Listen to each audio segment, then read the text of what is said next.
Welcome to Varahi properties. మనం చూస్తోంది 133 గజాలు.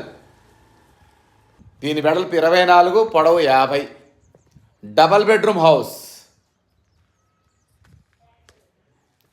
దీని ఎస్ఎఫ్టీ వచ్చి 1150 ఎస్ఎఫ్టీ దాకా వస్తుంది. ఇది ఈసీఐఎల్ రాంపల్లిలో ఉంది. దగ్గరలో స్కూల్స్, కాలేజెస్, మాల్స్ అన్నీ ఉంటాయి.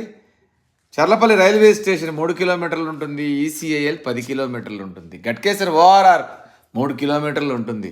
దగ్గరలో స్కూల్స్, కాలేజెస్, మాల్స్, హాస్పిటల్స్ అన్నీ దగ్గరలోనే ఉంటాయి. ఒక్కసారి వచ్చి చూడండి. మీకు 100% క్వాలిటీ, 100% లీగల్ ప్రాపర్టీ. తప్పకుండా నచ్చుతుంది మీకు. ఈ వీడియో నచ్చితే తప్పకుండా సబ్స్క్రైబ్ చేయండి, లైక్ చేయండి, మీ ఫ్రెండ్స్కి షేర్ చేయండి. దీని ధర వచ్చేసి 70 లక్షలు మాత్రమే.